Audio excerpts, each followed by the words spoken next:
Good afternoon, everybody, and welcome to this edition of the Pod Letter Spotlight series. And today is going to be a very interesting afternoon because I have sitting across from me our good friend Glenn Henderson. And for those that have not met Glenn, he has quite a varied background, but he is a business coach, motivational speaker, and also a singer and entertainer. But today, specifically, we're going to talk about Glenn's new book, which is All I Need to Know About Success I Learned from Star Trek. Glenn, thank you so much for joining us today. Good afternoon, Ivan. Thank you so much for having me. What a privilege. I'm glad to be with you. Oh, well, I tell you, from the minute I heard about your book, I really was probably as anxious as you were for it to get published because just the title alone made me really wonder how in the world a TV series was going to reveal business tricks. And in looking, of course, at your business background, if you've learned everything that you've done in business through Star Trek, I'm very glad that you did write the book. So, of course, the first question is, where were you September the 8th, 1966? Oh my gosh, I love telling this story, particularly because it dates me. I like crossing people up that way. On September 8th, 1966, it was a Friday night. And I remember jumping up from the dinner table in our kitchen in our house in Brooklyn, New York, running across the dining room and hitting the slide. I had perfected it, Ivan, so that I landed right directly in front of the TV and the premiere of the very first episode of the original series, Star Trek, on the NBC network here in the US, September 8th, 1966, 8 p.m. Eastern Standard Time, if I recall correctly.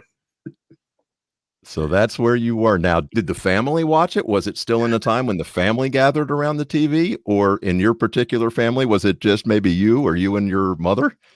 Well, as I recall, I watched it along with a couple of my siblings, maybe my two brothers. My sister and my parents weren't all that interested in science fiction in general, Star Trek in particular.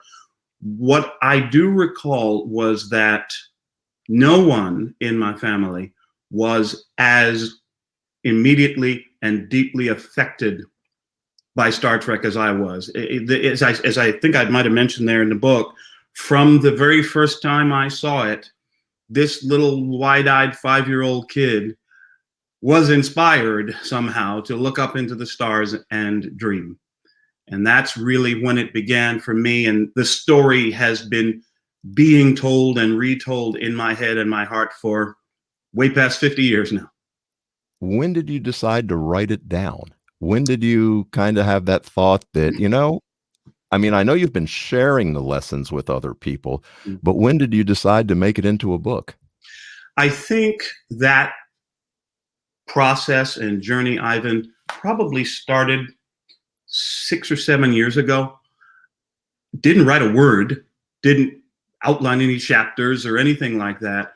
What I did do was start organizing some thoughts in my mind in terms of lessons that I had learned from Star Trek, life lessons, business lessons, success lessons, believe it or not, lessons on things like mindset and a positive mental attitude. I'd started organizing and getting my head wrapped around talking about those thoughts. The point when I really decided to write the book was, I want to say 2 years ago this month. I saw an ad on social media and I called up and had a conversation with a lady who became my publisher, my writing coach, and a good friend, Suzanne Doyle Ingram, lives in Vancouver, British Columbia, Canada. She and I started talking. Believe it or not, she was fascinated with the idea of the Star Trek book. And so I started working with her in terms of coaching and writing techniques, how to write a book, that sort of thing. And then from that point, for the next year and a half, I proceeded to procrastinate.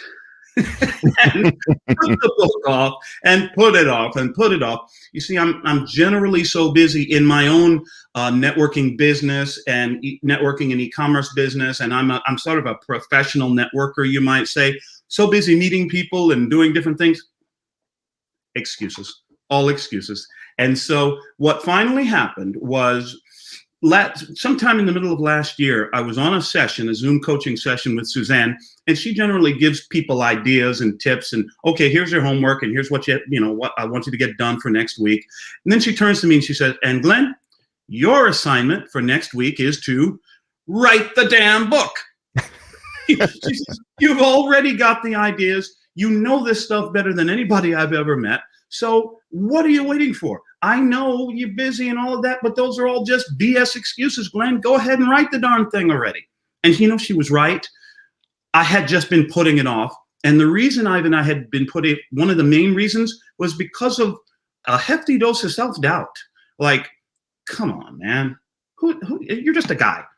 Who in the world is really going to want to know what you think about Star Trek? Man, there's all these movie stars and the people who actually starred in the series and the producers and the people who are actually connected with the series. Why would somebody read your book over one of theirs? And then I realized, you know what? I have been looking around and watching the media, watching the entertainment world these days.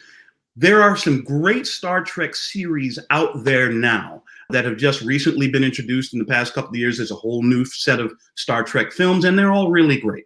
Well produced, terrific acting, and they tell great stories.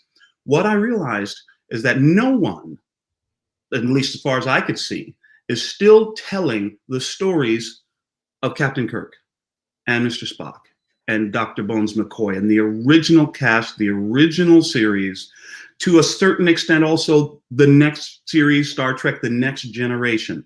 And I knew that I could tell these stories in a way that would give a little bit different perspective. So my wonderful wife, Paula, who's been behind me 1,000%, she said, honey, why don't we go rent a cabin out in the middle of the Texas hills, and you need to take Suzanne's advice, go ahead and write the darn thing. So we went out there and we rented a place out in the middle of nowhere, literally couldn't see another house where we were. And after the better part of 2 years of thinking about it, percolating over it, procrastinating, we went up there and I set my mind and I got all my materials together and the resources and everything. And once I set my mind to get it done, Ivan, wrote the book in 4 days. Wow. And you've evidently done a very good job, because part of my research was, of course, I read the book, which I found fascinating, but even more so was I went and looked at your reviews, and you have all, as of the date of this taping, and, we'll go ahead of February the 8th, 2021, you have all 5-star reviews. Wow. Every one of your reviews is a 5-star review about the book and how you have truly captured and encapsulated for the readers the lessons. And I think and this is your first book, right, Glenn? It is, yes. Yeah. And how much I know you say that you had a coach and very experienced editor/writer working with you. How does that process go? I've never worked with an editor before. Do they read it and make suggestions? Do they actually rewrite with you? How does that work? Well, that's an interesting question, Ivan. I have been told that editors, if you take just that, well, you know what? I'm going to go back a little bit. I needed a writing coach, I think, because I needed to figure out how to organize my thoughts and get them down on paper. And Suzanne was wonderful in helping me with that. She suggested a pattern, an outline for each chapter of the book. And here's where it goes. Each chapter of the book looks at a particular episode of a TV series, either the original series or The Next Generation. It might look at a scene from a film, one of the original series or Next Generation films. And it kind of follows this sort of structure. Each chapter talks about, well, what's the name of the episode, which show, et cetera, the details. And then talks about what happened in the episode, the plot, who did what, who said what to whom and when and all of that and sort of thing. And I introduce in the process, which is really fun, I introduce some Trek terminology, some Trek science, a lot of which, by the way, as many of our viewers will know, were predictors or harbingers of modern day technology. Give you a perfect example. The Star Trek communicator. Hey, cell phone, anyone? So there you go. And anyway, what happened? Who said what to whom? And all of that. What it meant in the episode, the next bit. What it meant in the episode. How it influenced the actions of the characters. Next, what it means or what it could mean in real life today. And finally, some life lessons you can use, maybe some suggested exercises, a suggested book to read or something like this. And that really helped to propel my thinking, and it really got me organized. Now, as far as the editing, I've been told that editors will read your book and then they'll make corrections and pick up typos and everything. You know that Paula was a phenomenal editor and proofreader for me, my wife, because she read most of the chapters as I was writing them. At the end of the day, sitting out on the porch of this cabin in the Texas hills with a glass of bourbon and a cigar or something. And so she was able to make a lot of technical corrections, typo corrections. Apparently, I sort of had a pretty good idea what I wanted to write and what I wanted it to look and sound like, because when I passed the final manuscript over to Suzanne, if memory serves, she made hardly any changes, hardly any corrections from the standpoint of the flow of, the thematic content in each chapter and everything. And I was really surprised by that, because I've heard the stories, you submit your manuscript and then the editor takes a pickaxe to it and it comes back looking, maybe you'll recognize the book that you just wrote. That really didn't happen with Susanna. She was really excited with what she read, and that got me even more excited about getting the word out. What you were saying about all 5-star reviews, that, Yeah. I don't know if you noticed, I kind of paused. That thought absolutely fills me with emotion, because it means to me, not that, hey, check me out, I'm such a great, what it means is that there are people out here who got it. Yes. Who got what I was wanting to share, who kind of caught a little bit of my vision of Star Trek and what it could mean for us today. It really is interesting, because I was not a Star Trek fan. We talked about that, but I did go back and watch the first season. You did? I went back to season 1, and as campy and as, I won't even say low-tech production value, because I think the production value was high for 1966. Yes, it was. What I found interesting was, you and I talked very specifically about certain lessons that came out of the show. Yes. And talk about the first lesson that makes any sense: time management. If they didn't get everything done, they weren't getting back to the ship.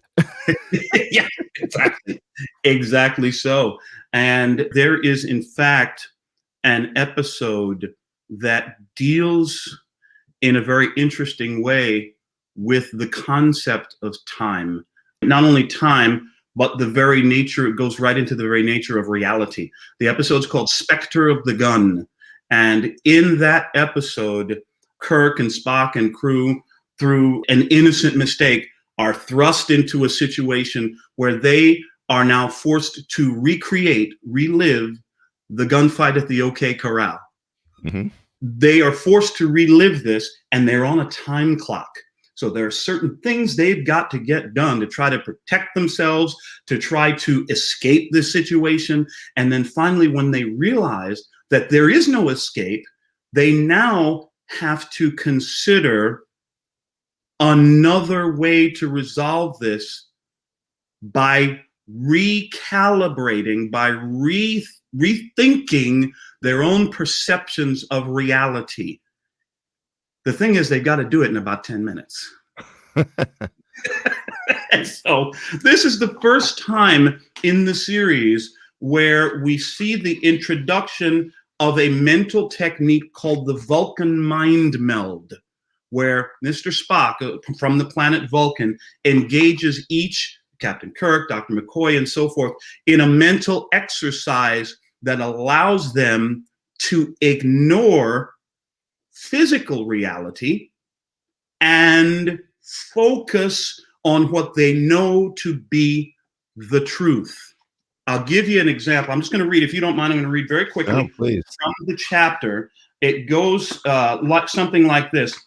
Mr. Spock is helping them with this mind meld. He's kind of training and reorienting their thinking. Listen to this. He's talking about the fact, the evident physical reality that they're about to get shot. But Spock says to them, each of them, your mind to my mind, your thoughts to my thoughts. The bullets are unreal, without body. They are illusions only, shadows without substance. They will not pass through your body, for they do not exist. Now, imagine, this was in the third season, 1969.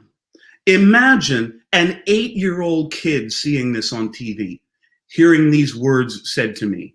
What it suggested to me, even to my little brain at that time, it suggested to me the possibility that I can alter my circumstances by altering my state of mind.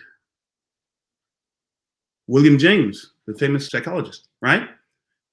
What I see in front of me is only one aspect of reality, and I can change my circumstances. I can certainly change the effects of my circumstances on me and on my life by changing how I think about those circumstances.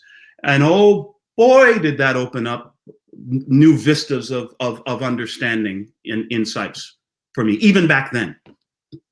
I really and truly found it amazing that time management, goal setting, mindset, Captain Kirk's leadership style, Yes. talk about a lot of things that can be learned.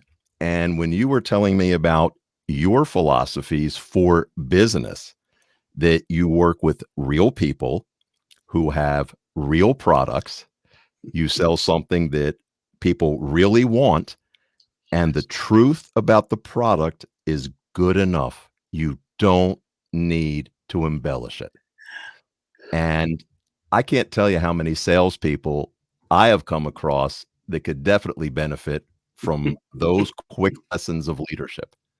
You know, Ivan, I spent way too many years in my life in the corporate world and in the world of entrepreneurship, of home business, particularly home business. I spent way too long listening to and following the advice of the hype meisters, the big money, the big hype money deal. Hey, join us, sign right here, and make a couple of phone calls. In 3.5 weeks, you'll make $6 million. Ain't that great? Please. In the first place, reasonable human beings know that isn't true. That isn't even possible. And so if I start a conversation with someone that way, trying to sell them on some big time blue sky pie in the sky hyped up money deal, they already know I'm lying. And so how can they possibly trust anything I say after that? And yet it sounded cool, you know, the diamond rings, fur coats, big house, fancy cars, walking the beaches of the world. Yeah. It sounds cool. It sounds like something really fun to say to somebody. The problem is that it begins a business relationship or even a personal relationship on what Captain Kirk once referred to as a bogus tissue of lies. And how can any relationship be successful when it's based on anything other than the truth? It is amazing to me that those lessons that you heard as a young 6 to however many seasons it was, 6 to 14, maybe it was 8. How many seasons was the first? The original series, 3 seasons, 1966 to 1969. And in fact, the series was canceled after the second season. And what followed after that was, I believe, remains to this day the single largest fan letter writing campaign in the history of network television. Millions upon millions upon millions of people wrote to NBC demanding, begging, pleading that the series be reinstated, re-upped for another season. You know who saved it? You ready for this? Lucille Ball. She Really? heard about, yeah, she heard about Star Trek, the cancellation. She loved the show. So she and her husband, Desi Arnaz, the Right. owners and operators of Desilu Productions, stepped in with the funding, with the resources and everything else, and Star Trek was reborn for that third and final season, and now a lifetime of syndication. So all those years, I was being molded, you might say. I like to say, by these lessons that I've been learning, and yeah, it was, Star Trek was and is light years ahead of its time, and so many things, so many applications for life today. If people would only, and yourself, you went back and watched the first season. Yeah. My work is done here. Well, I'll admit, I watched it because I was very skeptical. I Mm-hmm. was skeptical about the title of your book. Uh, I know you as a successful entrepreneur. I know you as a successful motivational speaker. I know that you have a team of people that work with you and help you with on the network side of things. And Mm-hmm. I was like, okay, everything that he needs to know came from Star Trek. I go, wait a minute. It's Wasn't that, didn't I play with a toy at one point? And when you watch it with a 50-plus-year-old eye versus watching it with an 8-year-old eye, you do see Captain Kirk delegated. He listened to his subordinates. He had the respect of his crew. He didn't demand it. He earned it. And how many times have we seen people come in with the, I am now the boss, you will respect me and sit on my every word, versus Kirk, who, yes, at the end of the day, the buck did stop with him. But the way he presented himself is something that we all, as leaders in our own business fields, could learn from. absolutely right. And one of the things I might mention that I respected most about Captain Kirk is the fact that even in the most tense, the most unpleasant, the most physically dangerous situations, he almost always sought input from his officers, from his senior staff. And even when those conversations, in one of the chapters, which I think is called All Hands, This is the Captain, even in one of those conference room meetings, when one of his officers actually gets pretty heated and says some fairly unkind things to Mr. Spock, Captain Kirk shuts down the emotion. He tamps down the emotion of the moment, but he does not silence the officer. Right. He does not say, shut up. He says, sit down, mister. Now then, what were you saying? Right. And the idea, the concept, the thought that this officer was trying to get across now comes across and is responded to in a more rational manner. So this tells me that one of Kirk's priorities in working with his officers, working with the people that he led, was to the mission. Right.